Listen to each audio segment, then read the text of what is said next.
Boa noite. A busca pelo desenvolvimento sustentável tem levado empresas e países a criar formas alternativas de produzir energia limpa e eficiente. No Brasil, a maior parte da energia utilizada vem de uma fonte renovável, a água dos rios. Mas o nosso parque energético não atende à demanda do futuro de uma nação em desenvolvimento. Como garantir a segurança energética do país? Continuar investindo em usinas hidrelétricas que causam enorme impacto social e ambiental? Recorrer às fontes poluentes como a das termoelétricas? Qual a importância das novas fontes de energia como o vento e o sol? As fontes de energia renováveis são o tema do programa Opinião Pernambuco de hoje. E para debater, convidamos o secretário executivo de Energia de Pernambuco, Eduardo Azevedo. O professor da UFPE e integrante do movimento ecossocialista de Pernambuco, Heitor Scalambrini. O engenheiro e membro do Instituto Brasileiro de Desenvolvimento Energético, Lumina, José Antônio Feijó. Lembramos que você pode participar do programa enviando perguntas para o e-mail opiniãotvu@gmail.com, pelo telefone 34236836 e pelo Twitter, @opiniãope. Com a promulgação da Lei de Concessões de Serviços Públicos e da Lei Setorial em 1995, foram estabelecidos os fundamentos básicos do novo modelo elétrico no Brasil. Este seria o marco da abertura do setor à participação dos capitais privados. Até que ponto essa abertura teria tornado a energia sujeita às leis de mercado? Essa é a pergunta que a gente traz para abrir o programa Opinião Pernambuco de hoje. E a gente direciona essa pergunta inicialmente para o professor Heitor Scalambrini. Boa noite, professor. Bem, boa noite. É um prazer estar aqui novamente. Boa noite aos outros convidados. Realmente essa mudança em 1995 é um marco, né? É um marco da entrada do capital privado nesse setor, aonde a gente tem um bem que é um bem inestimável, né? Que é a eletricidade. Enfim, a partir daí a energia elétrica virou um mero produto, como um pacote de bolacha, um sabonete que nós compramos, como você bem disse, sujeito a leis de mercado. E, a meu ver, isso está nos trazendo vários problemas, né? E sem dúvida alguma, a partir daí se aprofundou essa problemática aí, que está resultando no desabastecimento, né, que nós tivemos em 2001, 2002, e há uns 4, 5 anos, os chamados popularmente apagões aí, não é? E os chamados apaguinhos também, que diz respeito mais ao município, aquelas quedas de energia, aquelas interrupções temporárias de energia nas cidades. Então, sem dúvida alguma, esse foi um grande marco. E, ao meu ver, isso existe uma grande responsabilidade pela situação que nós vivemos hoje no Brasil aqui. Por outro lado, a matriz elétrica brasileira, hoje ela tem uma base de sustentação muito nas hidroelétricas. Praticamente 80% da energia elétrica gerada no nosso país, ela vem das hidroelétricas. E com essa gestão mercantil, vamos dizer, do nosso parque elétrico, isso também tem resultado que, ano a ano, nós praticamente batemos na trave de novos desabastecimentos, né? O ano passado nós já tivemos, esse ano tivemos um susto muito grande e sem dúvida alguma, a grande responsabilidade, ao meu ver. Eu queria lembrar aos telespectadores que, quando nos falavam da privatização, as palavras mágicas naquela época é que a energia ia ser mais barata, não é? Que nós teríamos uma melhor qualidade no serviço. E realmente isso não aconteceu como nós estamos vivendo. Então, eu atribuo grande parte dos nossos problemas hoje do setor elétrico à questão dessa mudança na regulação e essa mudança na legislação que tornou, sem dúvida alguma, a energia elétrica uma mera mercadoria. Engenheiro José Antônio Feijó, o senhor também vê essa abertura de mercado como tendo sido negativa para a população e para o país? Com certeza, eu concordo integralmente com o que falou o nosso professor Scalambrini, porque realmente o modelo vigente a partir de 1995 só trouxe desvantagem para o setor elétrico brasileiro, para o público, para o país. Nós tínhamos uma das menores tarifas do mundo. Acenaram que ainda ia baixar. Hoje chegamos a uma das maiores do mundo. falavam em melhorar a qualidade caiu. Houve o grande racionamento, um dos maiores que se tem notícia no mundo, né, durante 9 meses, entre junho de 2001 até fevereiro, inclusive, de 2002, 20% da carga foi obrigado a cortar e nós tivemos, depois disso, uma sucessão de apagões, apaguinhos, e que não melhora. As coisas não tendem, você como técnico observa, não vê que tem melhora. Agora, se você olhar do ponto de vista dos empresários, inclusive das estatais que funcionam no setor, as receitas, os ganhos são extraordinários. Tornou-se um dos melhores negócios do Brasil, se não o melhor. Então, eu concordo inteiramente que é uma coisa que não pode continuar durante muito tempo, porque vem acontecendo errado e nós estamos, de novo, na iminência de uma crise de abastecimento. Secretário Eduardo Azevedo, com a abertura para a participação do capital privado, nós tivemos a privatização de distribuidoras, né? Acredito que a grande maioria, não sei se todas as distribuidoras, elas acabaram sendo privatizadas, como é o caso da nossa CELP.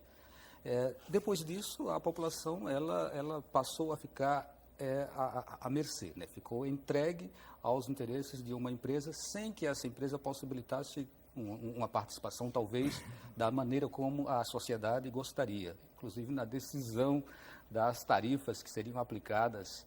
E agora a gente tem esse problema. Na opinião do senhor, é realmente um problema ou isso é somente por parte de pessoas como eu que estou, de certa forma, me colocando aqui? Na verdade, existe sim um problema, mas não dessa forma como foi colocado aqui pelos colegas.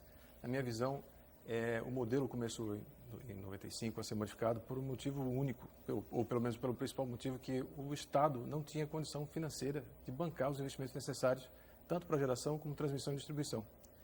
Então, a partir do modelo econômico que se identificou, onde a transmissão e distribuição são monopólios naturais, do ponto de vista econômico, é aquele onde se existe mais de um concorrendo, é ruim para todo mundo, porque vai ter os custos mobilizados que não vão poder ser amortizados na venda do produto final. Então, no caso de um monopólio natural, é comum que exista uma agência reguladora que vai garantir que existe um equilíbrio econômico-financeiro da parte do concessionário e também da parte do consumidor. Então, alguns ajustes, no meu modo de ver, caberiam ser feitos dentro desse modelo regulatório. Quer dizer, a qualidade de energia caiu, as interrupções continuam frequentes e o modelo de apuração dessas ineficiências é que deveriam ser mais rigorosos e mais efetivos para garantir a qualidade do fornecimento. Do ponto de vista da geração, a minha visão é que foi benéfica a mudança para o ambiente privado, porque se não existem condições do Estado bancar esse investimento, e são investimentos vultosos, na faixa de bilhões de reais por ano, para garantir o crescimento do país, foi necessário que a gente pudesse trazer a iniciativa privada para participar. Como assim não existe? A população não paga os impostos? Não teria que... Isso não seria uma obrigação do Estado, assim como é a educação, como é a saúde? Bom, do ponto de vista de serviço público, sim. Só que a gente teria que entrar aqui num outro ponto sobre a capacidade dos nossos gestores, sobre outros assuntos não técnicos, que eu preferia focar no que se refere à energia. Bom, do ponto de vista energético, pensando no investimento de bilhões de reais, precisa de também um planejamento de longo prazo, como era feito até então. E hoje foi modificado, hoje existe uma empresa de pesquisa energética, a EPE, vinculada ao Ministério de Minas e Energia, que planeja o mercado brasileiro e planeja a geração, transmissão e distribuição para atender esse mercado. Bom, seguindo o planejamento da EPE e seguindo uma agência reguladora que enxerga de forma única uma solução para o país, esse modelo seria bem interessante, bem eficaz. Talvez esteja faltando alguma coisa no planejamento, alguma coisa na regulação para garantir. José Antônio Feijó. Eu me permito discordar do nobre companheiro Eduardo, Porque essa foi uma grande falácia. O Estado não tem dinheiro para botar. Inventaram isso lá atrás, justamente para botar a mão no dinheiro do público.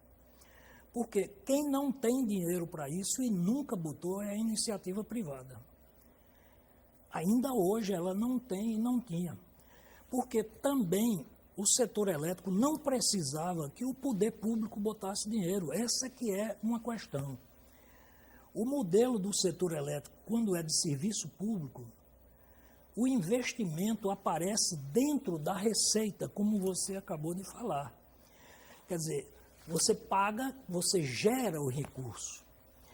Eu escrevi um artigo em 2002 a respeito disso, que era o financiamento do setor elétrico, em que eu salientava que em 83, quando Rubens Costa, que foi um economista muito famoso, aqui foi presidente, foi superintendente da Sudene, foi várias coisas, ele foi ser presidente da Chesf e quando ele tomou conhecimento do setor elétrico, ele disse, o melhor modelo de desenvolvimento jamais concebido.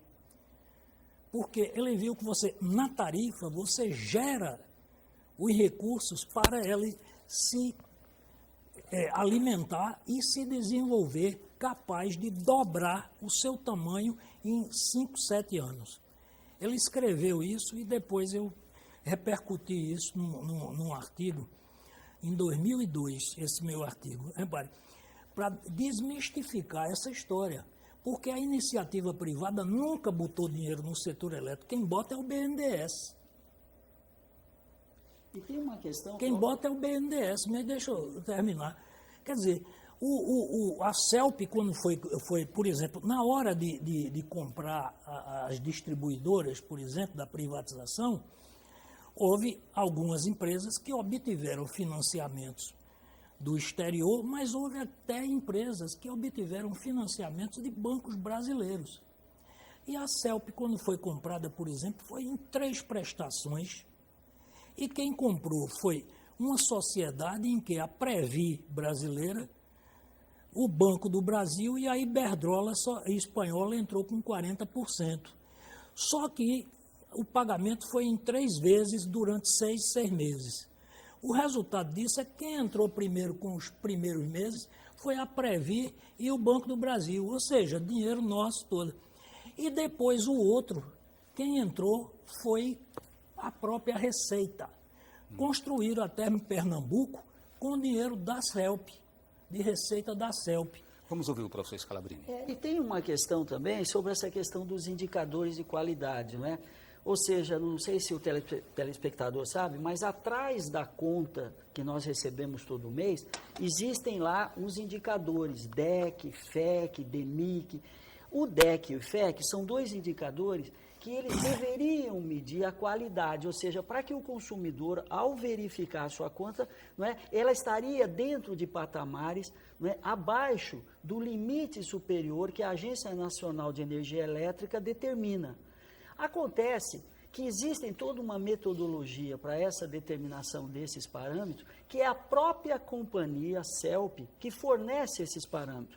Então, hoje, eu tenho uma grande suspeição em relação a essa metodologia, porque o telespectador pode olhar na conta que passa mês, se você tem interrupção no seu bairro de energia, você tem várias interrupções e não muda aqueles indicadores. Não muda os indicadores. Então, há uma certa suspeição, exatamente porque esse é a única maneira que o consumidor tem de verificar e de poder acionar, porque se superar aquele valor limite, a agência reguladora aqui estadual, a ARP, acionada por indivíduos, por cidadãos, ela pode penalizar a empresa, não é?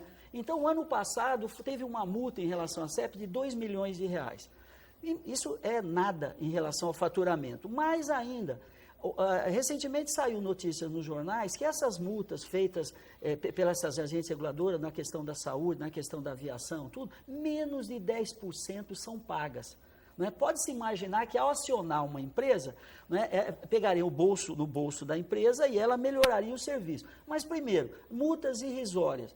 não é? Segundo, a companhia tem um conjunto de advogados ali que protelam isso indefinidamente e que não pagam a conta.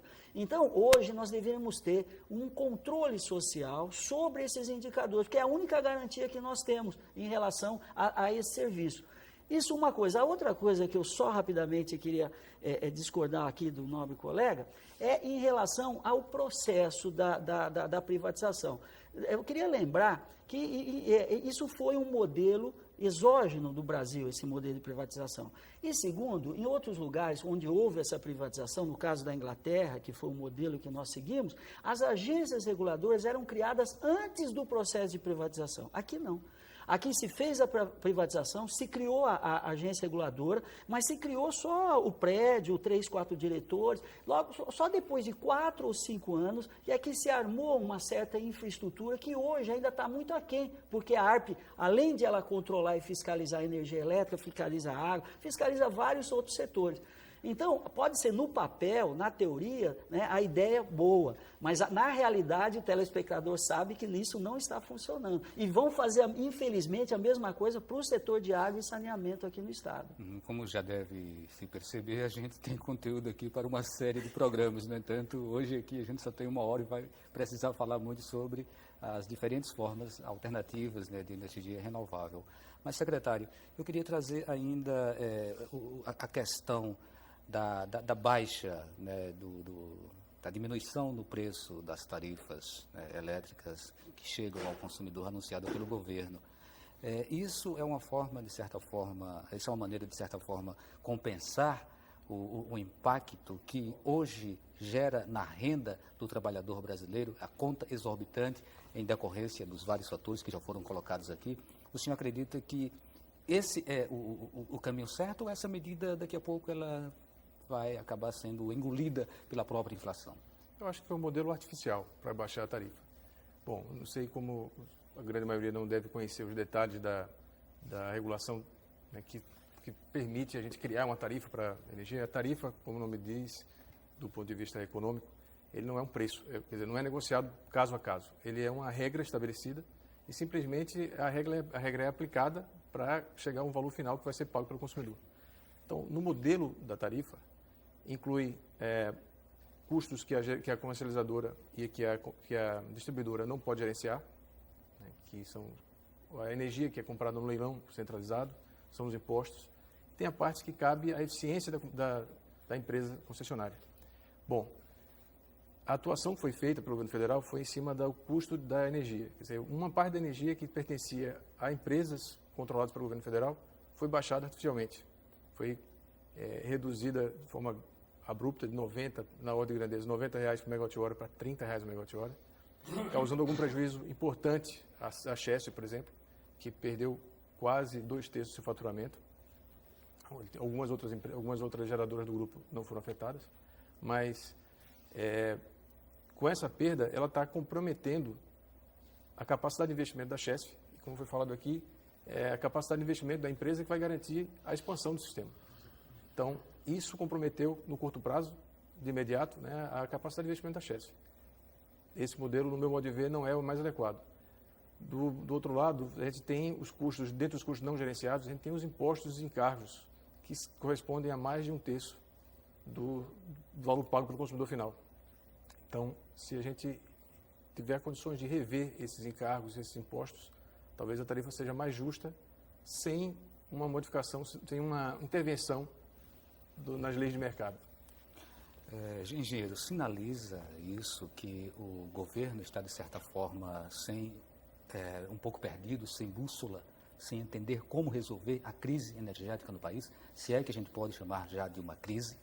Eu acho que, no momento, o governo está meio perdido. Por quê? A presidente, achando que conhece do assunto, e eu acredito que ela não conhece o suficiente, ela não é do ramo, ela avançou num sentido que encontrou logo um resultado complexo. Veja bem, ela quis baixar a tarifa, necessário demais. Por quê? Porque estavam absurdas as tarifas. Mas ela não teve como enfrentar o modelo. Só complementando aquela parte anterior que nós estávamos falando e que cabe agora, as empresas retiram em dividendos e lucros muito mais do que elas investem a cada ano. Ou seja, o setor elétrico é uma fonte de saída de recursos que tem que entrar via tarifa. Então, a presidente quis combater isso, sobretudo porque a indústria brasileira estava reclamando demais, com razão. Mas não podendo fazer como devia, ou não querendo enfrentar o modelo, ela partiu para sacrificar, como disse aqui o nosso companheiro Eduardo, sacrificar o grupo público, que eram as empresas do Estado, federais e estaduais também, como CESP, CEMIG e Copel, impondo condições absolutamente draconianas que fazem a empresa perder 2/3 da receita, como ele citou. Ora, isso é uma condição de artificialidade que não vai ter sustentação permanente. As empresas que não são federais não aceitaram. Tinham chances de não aceitar, de protelar a situação, protelaram. Ela arranjou um jeito de botar dinheiro do Tesouro Nacional para garantir o desconto, né? Agora, veja bem, nesse quadro surgiu, aí é um pouco de azar dela, a crise hidrológica. Não digo crise, mas pelo menos a dificuldade hidrológica. Então teve que as térmicas entrarem. Quando as térmicas entrou, o custo foi lá para cima. O resultado, ela teve que fazer uma artificialidade aí agora, entrando com dinheiro e tal, para evitar que as tarifas subam mais já imediato. Nós precisamos fazer um intervalo e a gente lembra que você pode participar do programa enviando perguntas para o telefone 34236836, pelo e-mail opiniãotvu@gmail.com e também pelo Twitter @opiniãopr. A gente volta daqui a pouco.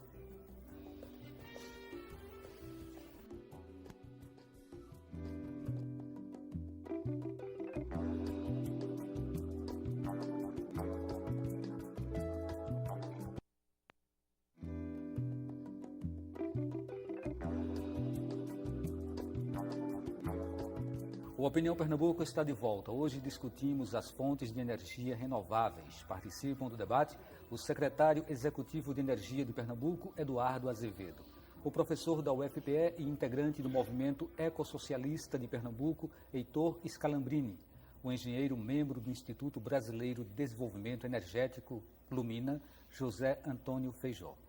Bem, a gente no primeiro bloco ficou discutindo mais a política energética brasileira e como o tema do nosso programa é energias renováveis, vamos agora dar uma estendida, né? É claro que mesmo a energia das hidrelétricas também é renovável, mas ela é renovável porque pressupõe-se que a gente tem água para fazer essa renovação.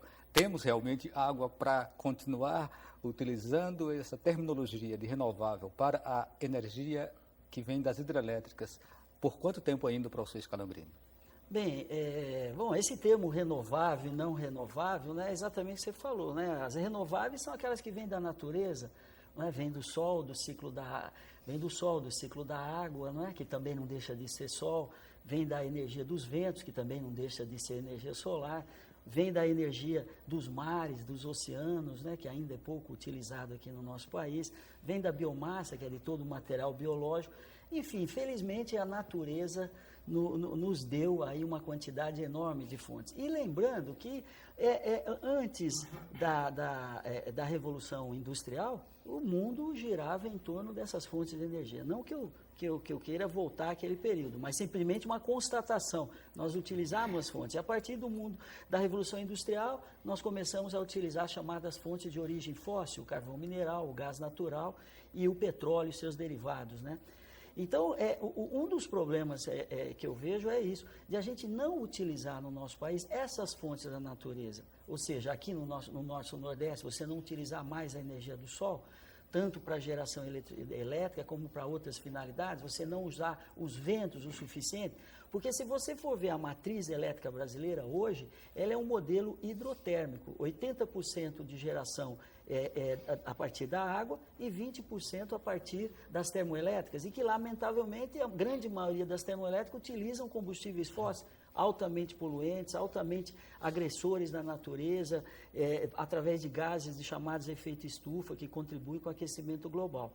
E o que nós descobrimos nesse período, com as inovações e com a ciência, com as novas tecnologias, é que toda fonte de energia, ela agride a natureza. Não existe nenhum processo de transformação que não agride. Cabe a nós escolhermos aquela que menos agride. Então, até então, havia um certo mito, né, que também as hidroelétricas não agrediam a natureza. Agridem, como tantas outras agridem. Então, eu acredito que o modelo ideal seria o da diversificação da matriz energética. Mas não só no discurso, na prática. Porque hoje, por exemplo, energia eólica, só para você ter uma ideia, o telespectador, hoje é 120 milhões de quilowatts, é toda a potência instalada no país. Né? E 2 milhões e 400 é de energia eólica. 2 milhões para 120 milhões é praticamente nada, não é? Do ponto de vista do solar, da energia solar, praticamente é irrisório, é desprezível a utilização da energia solar no nosso país, apesar do discurso falar. Energia também da biomassa, da matéria orgânica, muito pouco ainda nós utilizamos, enfim. Então, ao meu ver, uma matriz energética da sustentabilidade, como é o tema, seria uma diversificação, seria uma maior participação dessas fontes energéticas, se complementando entre si também. Porque essas fontes renováveis, elas têm, eu não diria problema, mas intrinsecamente, por exemplo, você vai usar o sol, mas à noite você não tem sol. Então você teria que outra fonte complementar. O vento, se você não tiver vento, você não tem energia. Você teria que ter uma complementação. E o que eu acho mais sério, voltando à questão da política energética, é que, ao meu ver, deveria haver uma descentralização do planejamento energético. Eu acho, claro, não podemos perder a noção do nosso país como um todo, mas o nosso país é muito grande, tem regiões que tem mais sol, mais vento, outra tem mais água, outra tem... Enfim, então uma descentralização muito maior e uma democratização que não existe no setor elétrico brasileiro. A decisão é feita por muito pouca gente do Conselho Nacional de Pesquisa, que é um conselho de assessoramento da Presidente da República formado por 10 pessoas, esses que definem a política energética nacional. Vamos destacar a eólica. Secretário, em que nível se encontram hoje os estudos, os avanços? Qual é a utilização hoje, aqui no estado de Pernambuco, de energia proveniente dos ventos? Bom, primeiro eu queria concordar integralmente com o professor Heitor, é exatamente isso que eu penso. A energia eólica hoje ainda não é forte em Pernambuco. Nós temos 25 megawatts instalados, muito pouco. Isso abastece o quê? Difícil dizer, porque 25 megawatts instalados vai ter alguma coisa em torno de 8 megawatts médios. Isso daria uma cidade de 5 mil pessoas. São conectados na rede, não é? Alguma coisa muito pequena, muito pouco, muito incipiente da participação. Só que nós temos um potencial muito maior. Como o professor Heitor falou, como o planejamento é centralizado, as informações que estão disponíveis para aquele pequeno grupo equivalem como verdade. Não necessariamente é a verdade que se encontra em todo o país. Então, no passado, foi feito um estudo onde mostrava que os bons ventos do país estavam a 60 metros de altura e estavam quase todos localizados. Ceará, Rio Grande do Norte, Bahia e Rio Grande do Sul. Alguma coisa distribuída ao longo do país, mas esses eram os principais locais. Tanto que 78% dos ventos licitados no Brasil estão na região Nordeste. Então, diante desse cenário, antes que a gente pudesse fazer uma alteração nesse cenário, a gente quis aproveitar a oportunidade de estar no meio da região Nordeste, o meio que tem mais vento, da região que tem mais vento no país. Então, Pernambuco, no primeiro momento, se posicionou como um hub de negócios da indústria de energia eólica. Então, nós atraímos para Pernambuco praticamente todos os elos da cadeia de valor de geração de energia eólica. Então, nós temos fabricantes de pás, de aerogeradores, de torres, de flanges, de vários componentes que compõem essa Tem uma meta hoje estabelecida para o aumento da potência de energia proveniente dos ventos aqui no estado? Como o professor falou, hoje o planejamento é nacional, então a gente não tem como fazer uma meta, porque a meta que a gente determina não vale nada, porque o CNPE, o Conselho Nacional de Política Energética, quem decide qual é a meta de cada região. O que a gente tem feito é um caminho paralelo. A gente está buscando uma maneira de descentralizar esse planejamento. E qual seria essa maneira? A gente criou o Pernambuco Sustentável. Em setembro, outubro do ano passado, foi criada essa lei, que está faltando agora o decreto para fechar os detalhes para a regulamentação dessa lei, que é a criação de incentivos fiscais para que empresas pernambucanas possam gerar em Pernambuco energia solar e eólica e, a partir de então, ser incorporado à rede. Então, no ano passado, no final do ano passado, saiu uma resolução da ANEEL, resolução 482, que permite que o consumidor que tem até 1 megawatt de potência instalada de fontes renováveis incentivadas, renováveis incentivadas significa eólica, solar, biomassa, que não inclua grandes centrais hidrelétricas, mas até 1 mega, você pode conectar diretamente na rede e você faz um balanço de energia. O que você gerou a mais, você fica emprestado para a concessionária. Quando você gerar menos, você compra a concessionária. E aí faz um encontro de contas no final do mês. De forma que você não tenha que ter um banco de baterias para armazenar o sol durante o dia para usar à noite, por exemplo. Então, isso reduz o custo e aumenta a capacidade de você utilizar esses sistemas. Então, o PS Sustentável, o Pernambuco Sustentável, inclui essa atividade, mas também projetos maiores, tanto de solar como de eólico. Engenheiro José Antônio Feijó, a gente que mora aqui na região metropolitana ficou habituado a ver ali no Complexo de Salgadinho vários cataventos, né, que inclusive abasteciam ali o sítio histórico de Olinda. O que aconteceu com aquela experiência? Ela foi um fracasso, um fiasco? Não, de jeito nenhum. Aquilo é mais o que a gente chama em engenharia, em ciência, etc., efeito de demonstração. Quer dizer, a finalidade daquilo era justamente que as pessoas vissem que era viável, que é possível. Mas aquilo nunca abasteceu coisa nenhuma. Era inexpressivo do ponto de vista de quantidade de energia. Agora, expressivo do ponto de vista de mostrar-se, de ser presente e de abrir a visão das pessoas que aquilo existe. Então, é uma realidade e, entrando nesse tema, eu acho que aqui a gente praticamente não discorda, particularmente na eólica, eu acho que concorda só. Inclusive, ele chamou a atenção, o Eduardo, para um aspecto que eu considero muito mais positivo para o Estado do que propriamente a instalação de geradores eólicos, é justamente a implantação da cadeia produtiva, das fábricas, porque aí você vai ter investimento, emprego, desenvolvimento tecnológico, inclusive, né, de grau técnico-científico ainda maior, porque a energia, os geradores eólicos são um pouco mais complicados do que os outros, tendo em vista as condições de funcionamento, precisam de sistemas eletrônicos de ajuste da frequência, etc.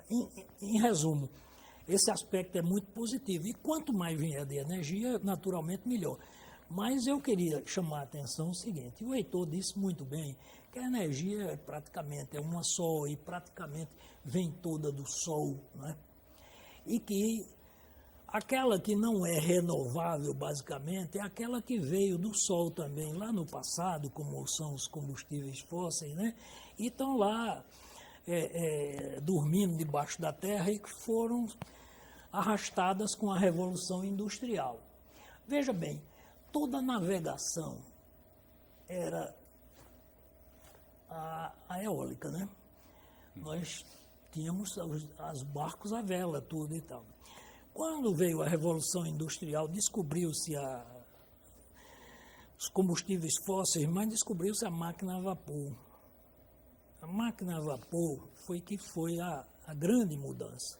O que é que ela fez junto com essas coisas? Ela deu uma maior dimensão, trouxe um nível econômico maior. Então as pessoas, a economia, teve um grande impulso com aquilo e abandonou a energia eólica que tinha uma menor produtividade, digamos assim. O que mais preocupa, engenheiro, a população nesse momento é a questão da sustentabilidade do planeta. Pronto, é isso que nós vamos chegar.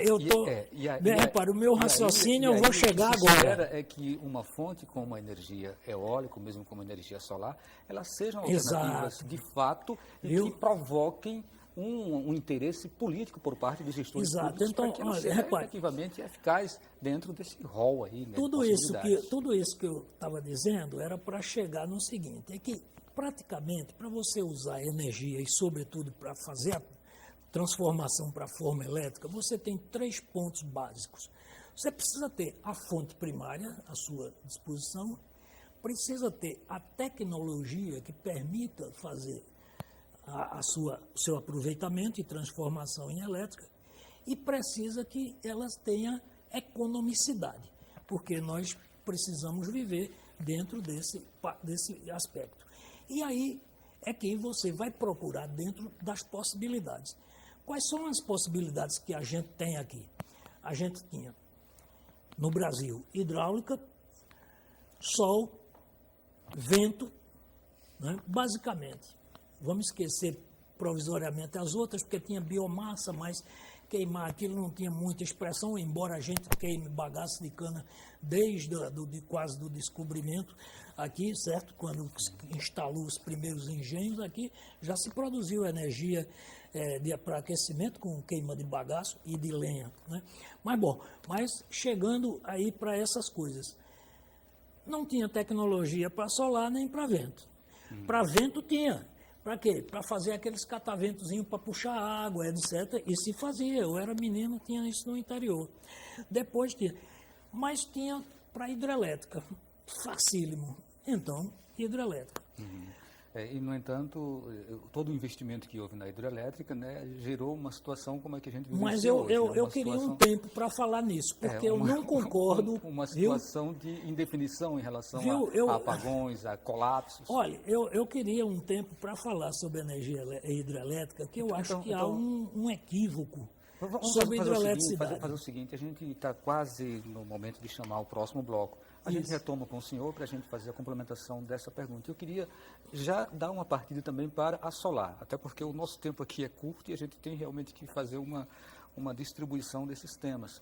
Então, a energia solar, ela traz um componente que é o da sazonalidade, né? Tem períodos em que o sol está aí, tem períodos em que não. Nós, do Nordeste, temos uma situação privilegiada em relação a essa presença do sol. No entanto, as experiências ainda são muito acanhadas, ainda são muito pequenas. Como o senhor situa a energia solar dentro desse contexto, professor Scalabrini? Não são tão acanhadas, nós que chamamos elas de novas fontes, mas se nós formos ver alguns países europeus, os Estados Unidos, o Japão, já utiliza desde o final do século passado como política de Estado, né? Ou seja, como política que ultrapassa os governos ali, né? Através de benefícios, de incentivos, porque senão, se a gente chegar, assim, a energia é cara, então, se ela é cara, eu não compro. Se eu não compro, ela continua cara. É como o cachorro correndo atrás do rabo, não é? Então, o que aconteceu? Para um desenvolvimento que houve na Alemanha, na França, na Espanha, no Japão, nos Estados Unidos, os governos tiveram uma participação fundamental.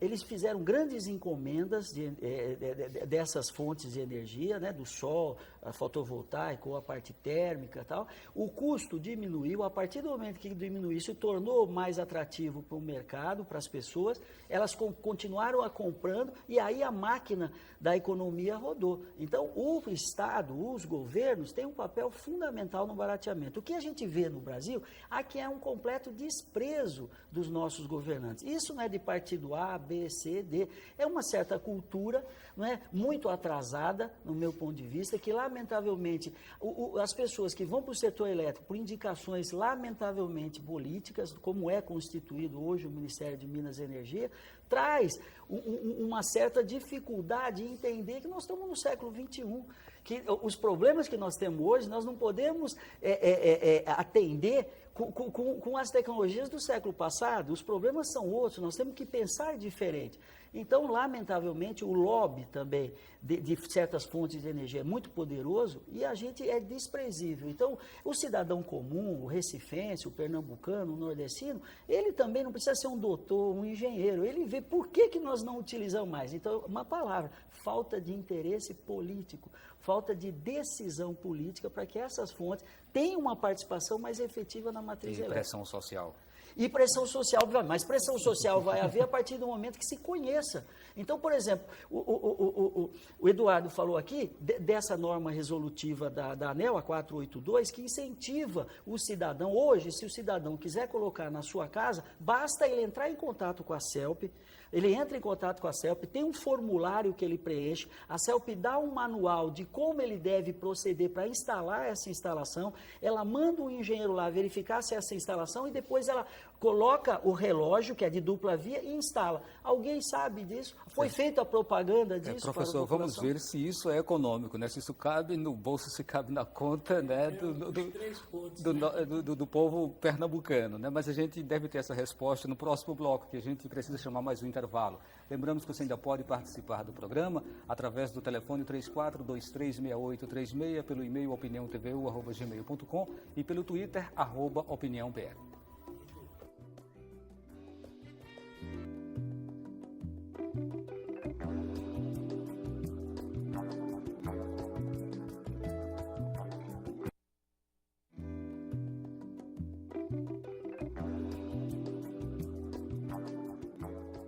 O Opinião Pernambuco está de volta. Hoje discutimos as fontes de energia renováveis. Participam do debate o secretário executivo de Energia de Pernambuco, Eduardo Azevedo, o professor da UFPE e integrante do movimento ecossocialista de Pernambuco, Heitor Scalambrini, e também o engenheiro membro do Instituto Brasileiro de Desenvolvimento Energético, José Antônio Feijó. Secretário, está anunciado que a Arena Pernambuco ela deverá ter uma geração de energia solar, não é isso? Sim. Energia solar. Qual vai ser a capacidade, o que é que vai se conseguir abastecer a partir dessa fonte? Bom, está previsto 1 megawatts pico instalado. A demanda da Arena vai ser em torno de 7 megawatts. Então, uma parcela bem pequena, mas era o que cabia dentro do espaço que estava disponível. Ainda é uma experiência piloto? Não, já é de utilização de energia solar em Pernambuco? Ele foi financiado com recursos de pesquisa e desenvolvimento, mas é uma operação comercial, uma operação para gerar recursos. E aí isso pode ser replicado em outras instâncias? Sim, a Chess está com uma iniciativa parecida em Petrolina, com 3 megas, e vamos fazer mais 1 mega em Fernando de Noronha. E o custo, né, que no último bloco eu falei que iríamos saber se o custo de você instalar, por exemplo, um gerador, né, de energia solar ou eólica na sua residência, se isso compensa. Compensa. Dependendo do nível de tensão que você está, compensa. Então, o professor estava comentando aqui que talvez o principal mercado para as energias renováveis, como a solar, seria a geração distribuída de pequeno porte para cada um ter na sua própria casa. Hoje, isso já é realidade em Pernambuco. E boa parte dos estados do Brasil já é realidade. Mas também está ficando comercial para unidades maiores. Então, nós estamos trabalhando aqui a possibilidade de fazer 5 megawatts na unidade da Compesa, em Pirapama, onde ele tem, em cima do reservatório, um espaço para colocar 5 megawatts. Então, estamos na fase final de avaliação econômica para a implantação desse projeto. Engenheiro José Antônio Feijó, o que se questiona muito quando se fala em fonte de energia é que quase sempre existe um impacto ambiental, né? É como se não houvesse uma totalmente limpa, uma totalmente pura. No caso da energia eólica, da energia solar, quais seriam os impactos que essas fontes elas poderiam causar para a natureza? Olha, a energia solar praticamente não temos impacto, a não ser a necessidade, por exemplo, hoje de grandes áreas para você obter valores representativos de energia. As baterias, por exemplo. As baterias, por exemplo. O que aconteceria com as baterias? Elas seriam recicláveis? Não, bateria eu acredito que é totalmente inviável pensar em bateria. A energia solar, como a eólica, elas encontram um casamento perfeito com o sistema hidrelétrico. Isso é que precisa ficar batendo. Não existe nada na face da Terra que se faça que não haja impacto ambiental. Dizer que a energia hidrelétrica cria um impacto ou a energia eólica cria um impacto, a vida cria impacto. Se você chegar num local virgem e botar lá um casal de animais, qualquer que seja, e deixar ele lá vivendo, eles vão criar um impacto ambiental.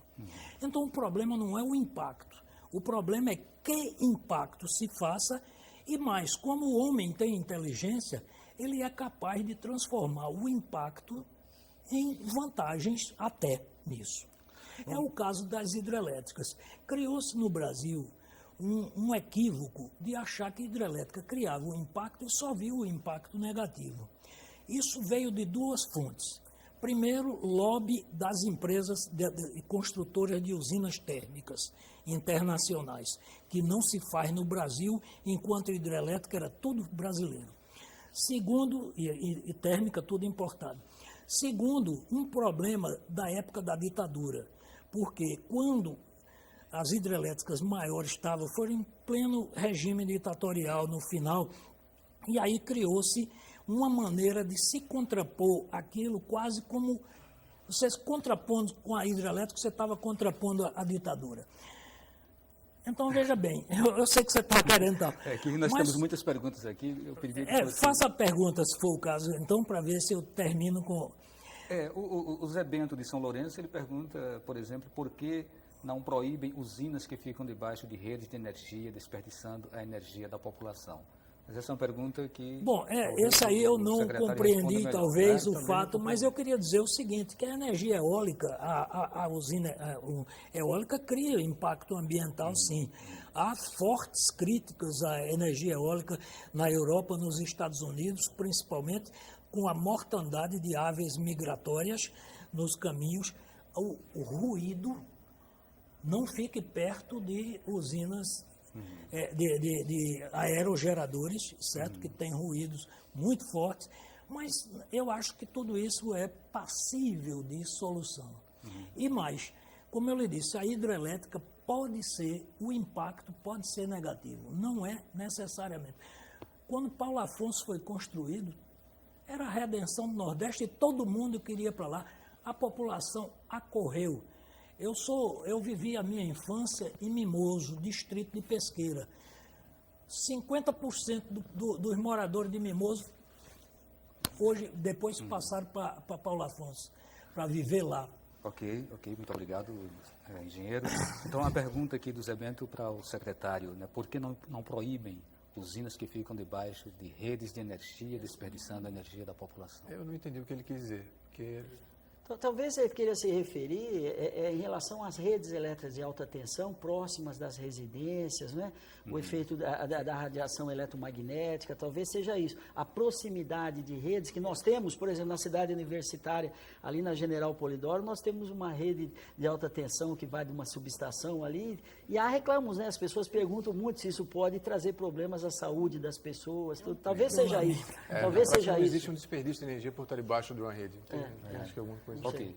Comentário de Ricardo Carvalheiro, de Santo Amaro. Reclama das constantes quedas de energia no bairro e a má qualidade dos serviços da CELP, também no centro da cidade. Isso sim. Uma pergunta do Ariosto Freire, de Olinda. Por que não há uma divulgação maior da Resolução 482 da ANEEL, que fala sobre a venda de energia solar de residências às prestadoras de serviço de energia? Nós temos um programa dentro do site da Secretaria de Energia de Pernambuco, na verdade é a Secretaria de Recursos Hídricos e Energéticos, que para facilitar, o site é www.energia.pe.gov.br. Lá a gente fala sobre a resolução e dá mais ou menos o caminho das pedras para fazer essa conexão. Andrei Figueiredo, de Campo Grande. O próprio sistema econômico que gera as crises em tudo o que é relacionado à sobrevivência humana.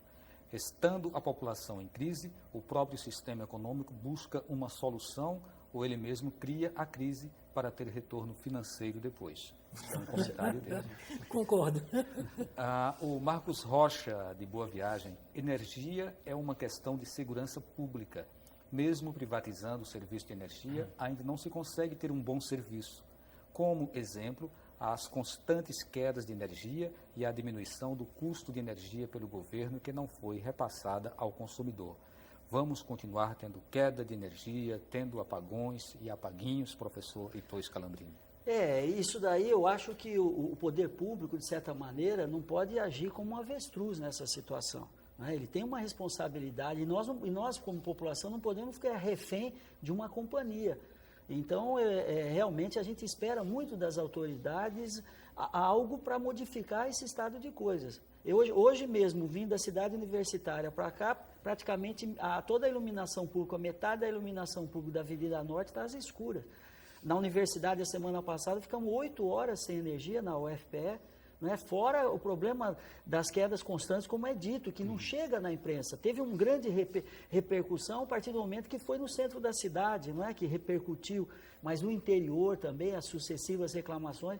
Isso nós esperamos que o poder público tome uma posição frente a essa empresa. O Moisés Inácio, do Alto da Bondade. Por que o governo do estado não investe na energia eólica para baratear os custos? Bom, não cabe... quem compra energia não é o governo do estado ou a CELP ou qualquer concessionária, é o governo central através da EPE. Então, não cabe uma colocação do estado nesse ponto. Mas o estado está estudando comprar energia eólica e solar para uso próprio, quer dizer, ser autoprodutor e gerar energia para os seus próprios prédios públicos. Hoje, Pernambuco tem aproximadamente 6 mil prédios públicos que consomem 250 milhões de reais de energia. Então, nós queremos investir uma parte disso aí na geração de energia para que a gente possa reduzir nossa conta investindo em energia renovável. Veja bem, para a bem da verdade, a energia eólica, no momento, não barateia a energia, não pode. Ela, felizmente, nós conseguimos aqui, com um incentivo grande já, conseguir preços razoáveis, como o Heitor já falou, quer dizer, a energia eólica já está viabilizada economicamente. Mas, infelizmente, ela ainda tem preços um pouco mais altos do que, por exemplo, a hidrelétrica pode ter, certo? De modo que, se quer energia mais barata, hidrelétrica nele. Tinha outra pergunta aqui que era do professor Santana, de 2 Unidos, porque o governo do estado não incentiva o uso da energia solar nas residências. Pernambuco Centavo vai fazer isso. A gente está quase chegando ao final do programa. Eu gostaria que o professor Heitor Scalabrini falasse mais um pouco sobre as outras alternativas que nós temos. Elas são sustentáveis, elas chegariam a ter representatividade dentro de um conjunto, né, como o senhor falou, que acredita na diversidade, na soma de várias fontes de energia. Elas poderiam ter representatividade, como a biomassa, como biocombustíveis, como a geotérmica, né? Outras experiências como a do Japão, que retira a energia das ondas, né, do mar. Esse tipo de energia, ele poderia acabar brotando de alguma forma aqui no Brasil? Para que nós tenhamos vamos dizer, o domínio dessa tecnologia, nós temos que começar, temos que ter um ponto de partida. Isso tem sido protelado, nós estamos já aí praticamente em 2013, daqui 2014, e nós falamos isso já há 20, 30 anos atrás. Porque sempre o que se foi colocado era que os custos eram elevados, consequentemente os preços, e isso inibia até o próprio desenvolvimento tecnológico. Se nós naquela época já tivéssemos, nós teríamos várias opções.